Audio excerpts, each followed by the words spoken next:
Baik, terima kasih. Pertama-tama saya ucapkan Assalamualaikum untuk semua yang hadir di sini. Selamat sore. Salam kepada Bapak Ketum kita, Ketua Umum kita, Gelora. Kemudian kepada para narasumber yang lain, alhamdulillah kita bisa bergabung di sini ya Dok, untuk kita bicarakan lagi atau kita diskusikan lagi tentang virus ini. Baik, saya langsung aja untuk menyingkat waktu karena saya cuma punya waktu 10 menit ya untuk menjabarkan ini semua. Saya ada slide.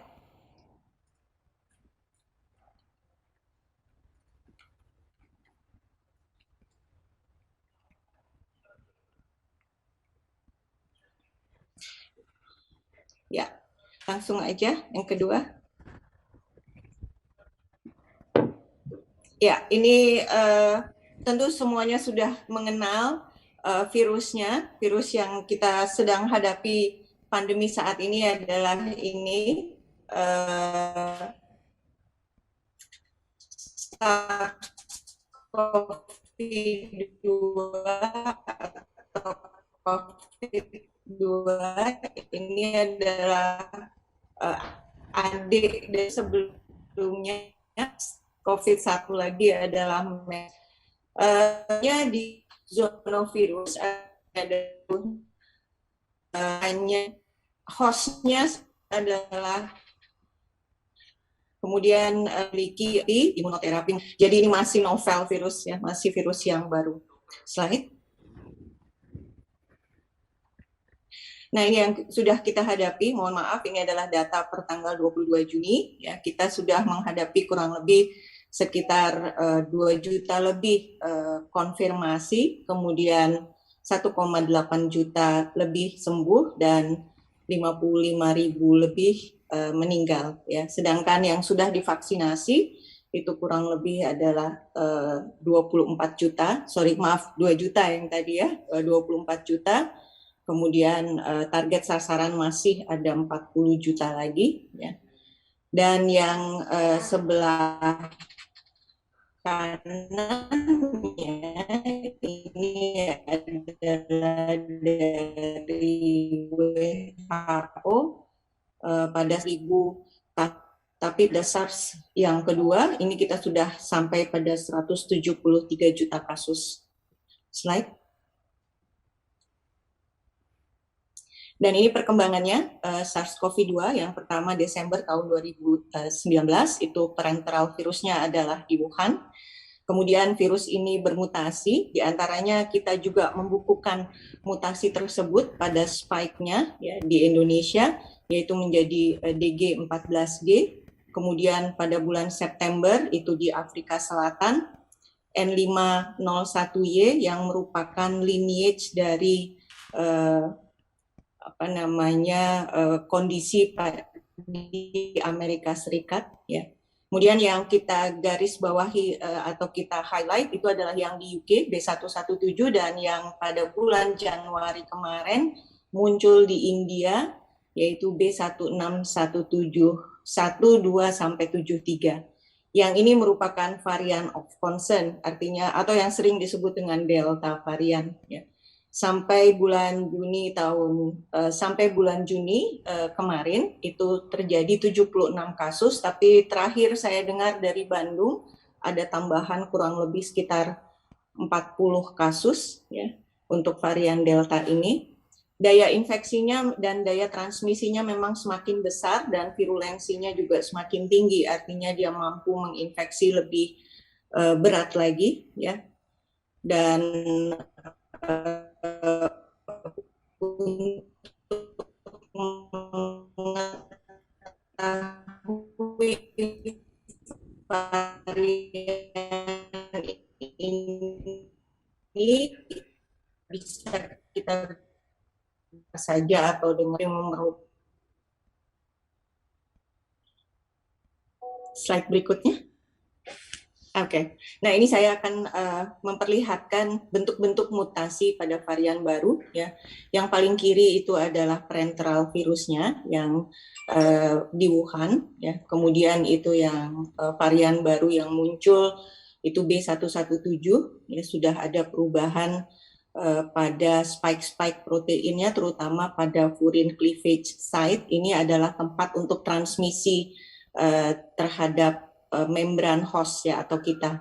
Kemudian ada B1351, ini yang di Amerika. Lalu yang di India B16172 dan B16173 yang juga merupakan varian of concern di kita. Slide. Ini adalah puncak transmisinya. Kalau kita lihat puncak transmisi sebetulnya terjadi justru sebelum ada gejala. Kurang lebih adalah minus 3 sampai minus 2. Jadi H-2, H-3 dari gejala itu terjadi puncak transmisi. Nah ini yang memang penyebarannya menjadi lebih kuat lagi karena kita sendiri tidak menyadari, ya kita tidak menyadari bahwa misalnya orang-orang di sebelah kita atau komunitas di sebelah kita itu ada yang terpapar belum karena tidak ada gejala, ya. Jadi ini kondisi ini menurunkan kewaspadaan, pertahanan diri, kemudian protokol kesehatan menjadi penting. Yang ini adalah dinamika infeksinya. Kalau kita lihat itu ada asymptomatic stage, itu yang tadi saya sampaikan terjadi minus 3 dari gejala. Ya. Nah pada saat itu kita bisa lakukan pemeriksaan PCR dan antigen cukup efektif untuk melihat asimptomatik ini. Ya. Lalu kemudian imunoglobulin M akan muncul kurang lebih pada hari ke-5 sampai hari ke-7, dan kemudian imunoglobulin G itu biasanya muncul pada hari ke-10 setelah gejala, dan dia akan mencapai puncak pada hari ke-25. Slide. Ini masih dinamika virus, infeksi virus. Kalau kita lihat dari penelitian yang dijalankan oleh Van Kempen, itu titik-titik hitam itu adalah yang positif. Ya. Dia melakukan pemeriksaan ini dari 129 orang. Dan kalau kita lihat itu terjadi penurunan replikasi dari virus ini pada hari ke-20 dari paparan, ya. Nah itu sudah hilang virusnya kemudian setelah itu. Nah dari sini kita juga bisa melihat tingkat virulensi virus juga menurun pada hari ke-10, ya. Jadi kalau sudah kita lihat pada hari ke-10 itu lebih sedikit lagi yang positif. Nah ini semua tetapi dipengaruhi oleh tingkat kekebalan tubuh kita, ya. Dan ternyata dari penelitian ini mereka dengan komorbid itu memiliki kerentanan dari sembuh, dan dia juga yang memiliki kans besar untuk menyebabkan varian baru. Slide. Nah ini faktor resiko yang tadi orang-orang dengan komorbid dan lansia. Mengapa menjadi faktor resiko?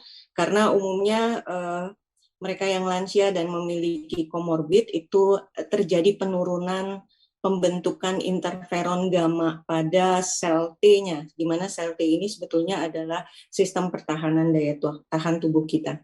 Nah, apa yang terjadi sehingga karena menurunnya interferon gamma ini, itu akan menurunkan pula perintah untuk bunuh diri dari sel yang rusak tersebut, ya. Sehingga juga akan terjadi penurunan produksi antibodi netralisasi. Kalau gejala nampaknya semua juga sudah mungkin memahami, ada demam, ada sakit otot, lemah lesu, kemudian gangguan rasa, gangguan penciuman, ya, diikuti dengan gangguan pernafasan yang berat, kemudian gangguan lain yang sering muncul, gangguan kulit. Dan slide lagi.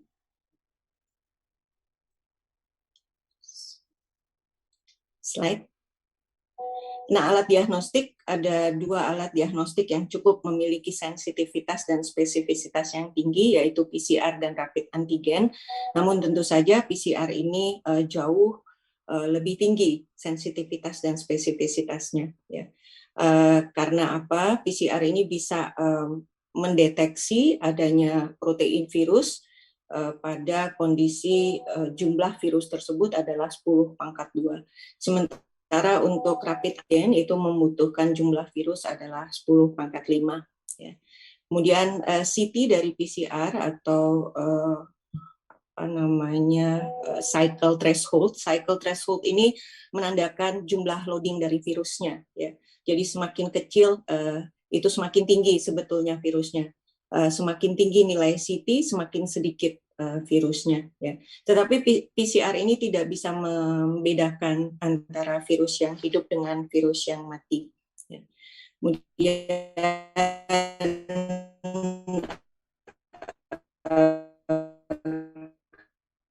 kalau rapid antibody di SARS-CoV-2 ya yang dideteksi adalah viral proteinnya. Nah, yang paling sering dari PCR yang ada di kita melakukan 2 pemeriksaan protein, bisa RD-RP dan N, ya, atau melakukan ORU. Kalau untuk varian yang baru, kita perlu ada 3 jenis protein yang diperiksa pada PCR, ya. Nah, ada beberapa yang menyarankan untuk melakukan pemeriksaan bersamaan antara PCR dengan antigen untuk mendeteksi varian baru. Ya, slide. Nah, mengapa muncul varian baru? Sebetulnya ini adalah mekanisme dari adaptasi virusnya berevolusi. Ya, dia umumnya menyebabkan peningkatan terhadap tingkat fit dari virus ini. Ya. Kemudian peta mutasinya sendiri itu acak, tidak bisa ditentukan, tetapi inang adalah yang bisa menyebabkan kondisi mutasi tersebut. Ya. Jadi semakin banyak inang yang diinfeksi, akan semakin besar virus ini beradaptasi. Ya. Kemudian inang yang dengan kondisi komorbid tertentu itu mempengaruhi kemampuan virus beradaptasi. Ini diakibatkan karena lamanya sakit. Biasanya mereka dengan komorbid itu memiliki lama sakit yang lebih panjang. Kemudian perubahan mutasi virus ini dapat juga mempengaruhi program pengobatan dan juga program pembuatan vaksin, ya, karena beberapa virus baru itu mampu berkelit dari antibodi netralisasi yang ada pada vaksin. Slide. Ini yang gambar yang tadi di depan saya sampaikan tentang varian-varian baru dari SARS-CoV-2. Saya akan menunjukkan sedikit tentang protein ini, E484K.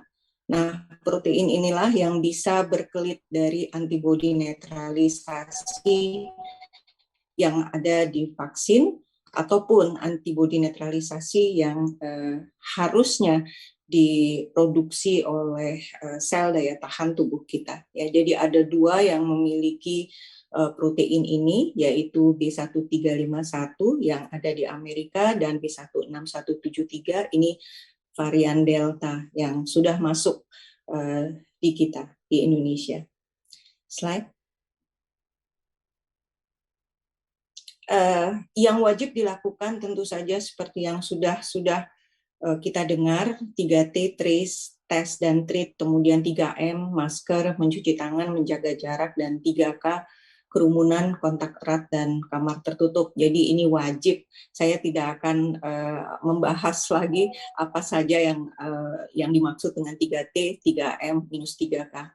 Kemudian kita perlu menaikkan daya tahan tubuh kita, yaitu dengan gizi seimbang, suplementasi dan olahraga, ya. Kemudian yang wajib lagi adalah vaksinasi. Dan yang paling penting sebetulnya bagaimana membuat agar kita tidak terpengaruh hasutan yang menyebabkan kendornya protokol kesehatan kita. Slide.